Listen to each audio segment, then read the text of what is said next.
नमस्कार दोस्तों, मेरा नाम डॉक्टर अमित कुमार, मैं आपका मोटिवेशनल दोस्त। और आज के इस मोटिवेशनल वीडियो में मैं आपके लिए एक ऐसा मोटिवेशनल वीडियो लेके आया हूँ जहाँ हम हमारे जीवन के बारे में जैसा नज़रिया रखते हैं हम उस चीज़ को वैसे ही अपने लाइफ में देखते हैं। हमारी सोच, हमारे विचार, हमारे थॉट हमारे लाइफ को बदलने में बहुत बड़ा रोल प्ले करते हैं। हम जिस तरह से चीजों को सोचते हैं उसी तरह से हम वैसे हो जाते हैं। एक व्यक्ति होता है जो अपने बारे में अच्छा सोचता है तो उसे हर चीज में अच्छा दिखता है, चाहे वो गलत हो, चाहे वो दुख हो, चाहे वो पीड़ा हो, चाहे वो कष्ट हो, चाहे वो कोई भी चीज हो, उसमें उसको सिर्फ और सिर्फ अच्छाई ही दिखती है।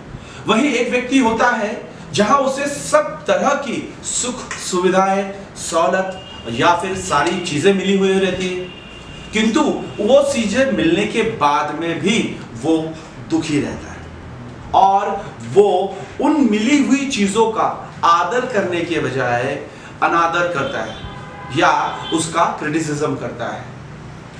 इसके संबंध में एक कहानी मैं आप लोगों को बताऊंगा। एक राजा थे। वो राजा का इतना बड़ा नाम था उस राज्य में कि सारे बड़े बड़े लोग उनसे मिलने के लिए आते थे, उनसे बात करने के लिए आते थे। उनसे मिलने और बात करने के लिए लोगों को 2-2 दिन 3-3 दिन लग जाते थे, तब भी राजा से बात नहीं हो पाती थी।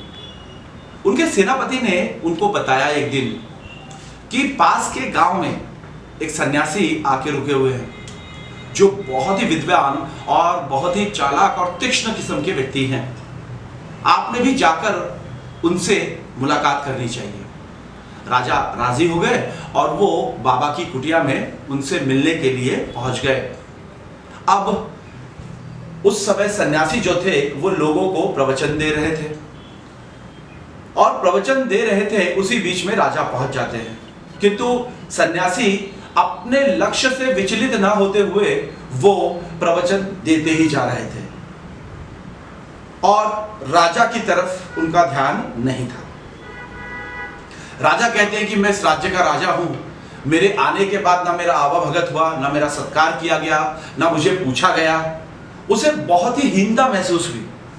उसने कहा कि मैं इतना बड़ा राजा हूं, लोग मुझसे मिलने के लिए 2-2 दिन 3-3 दिन 4-4 दिन 5-5 दिन लगाते हैं समय, और ये जो बंदा है, एक सन्यासी, ये इतने देर से बैठा है, मुझे देख रहा है, सारी चीजें समझ रही है, लेकिन उसे मुझसे मिलने के लिए समय नहीं है, उससे मेरे साथ बात करने के लिए समय नहीं है। वो सन्यासी के पास जाता है, सन्यासी के हाथ जोड़ता है और कहता है, सन्यासी जी मैं आपसे मिलने आया हूं, मैं यहाँ का राजा हूं। सन्यासी जी उसको हाथ जोड़ते और कहते हैं कि कृपया बैठ जाए, जब मैं प्रवचन दे के मेरा काम हो जाएगा उसके बाद मैं आपको जरूर मदद कर दूंगा, मैं आपके जो भी डाउट्स हैं उसको क्लियर कर दूंगा। राजा को फिर गुस्सा आता है। राजा फिर कहता है कि ये क्या बात हुई। राजा बड़ा ही दुखी हो जाता है। 2 बार 3 बार ऐसा होता है। चौथी बार राजा कहता है कि अब मैं यहां से जा रहा हूं, लेकिन कल का सूरज आप देखोगे नहीं। कल आपका जो जितना भी हट है, जो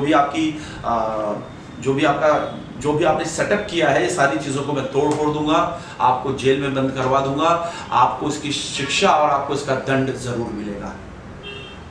ये सुनकर सन्यासी कहता है कि महाराज, आपने जो कुछ भी कहा वो सारी चीजें शिरोधार है, सराहों पर है, लेकिन आप जैसा राजा होना ये पूरे संसार में और इस साम्राज्य में होना नामुमकिन।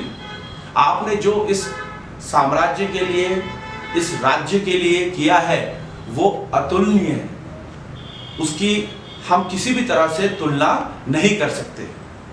किंतु मैं फिर आपसे क्षमा चाहता हूं कि मैं अभी मेरे जो भक्तगण हैं उन्हें प्रवचन दे रहा हूं और प्रवचन के बाद मैं आपसे मिल पाऊंगा अगर आपकी मिलने की इच्छा हो तो। ये कह के राजा जो है, सुनते जब हैं राजा, तो सन्यासी की बात सुन के वो अपने घर चले जाते हैं। घर चले जाने के बाद उनके पिताश्री के पास वो जाते हैं। पिताश्री को ये पूरा इंसिडेंट नैरेट करते हैं कि भैया ये ऐसी ऐसी चीज़ें आज मेरे साथ हुई और मैंने उस पंडित को ढोंगी, कपटी और जाने क्या क्या कह दिया, किंतु उन्होंने मुझे कहा कि आप बहुत ही दयावान हो, बहुत ही दयालु हो, बहुत ही अच्छे राजा हो, आपके जैसा राजा जो है इस साम्राज्य में नहीं है कहीं, वगैरह वगैरह वगैरह वगैरह। मेरे बारे में देखिए लोग कितना, मतलब इतना कहने के बाद भी लोग मेरे बारे में कितना अच्छा कह रहे हैं। तो उनके पिता ने कहा कि वो तुम्हारे बारे में अच्छा नहीं कह रहे हैं, या तुमने जो कहा वो तुमने अच्छा और बुरा कहा, मैं ऐसा नहीं कह रहा हूं। मैं सिर्फ ये कह रहा हूं कि तुमको जितना कहना था, जो तुम्हारी बुद्धि में था, तुमने वो कहा, और उनको जो सुनना था उन्होंने वो सुना और उसका रिस्पॉन्स दिया। तुमने जिस क्रोध में उसका उत्तर दिया या प्रश्न पूछा, उसी का उन्होंने उत्तर विनम्रता से और शांति से आपका महिमा मंडल करके कहा। तो आप ये सोचिए कि इसमें बड़ा कौन हुआ, आप हुए या वो सन्यासी हुआ जिसने आपको इतना, उसको आपको भला बुरा कहने के बाद में भी उस सन्यासी ने अपना चित्त किसी भी माध्यम से विचलित ना करते हुए आपको सिर्फ आशीष या आशीर्वाद ही दिया। इस छोटी सी कहानी का बतलाने का और समझाने का मतलब सिर्फ इतना ही है कि जो व्यक्ति जैसा रहता है वो उस व्यक्ति में वैसा ही पाता है। रामचरितमानस की एक चौपाई है जिसमें कहा गया है, जाकी रही भावना जैसी प्रभु मूरत देखी तिन तैसी। इसका भावार्थ यह है, जिनकी निंदा आलोचना करने की आदत हो गई है, दोष ढूंढने की आदत हो गई है, वो हर व्यक्ति में सिर्फ दोष ही ढूंढेंगे, भलाई में हजारों गुण क्यों ना।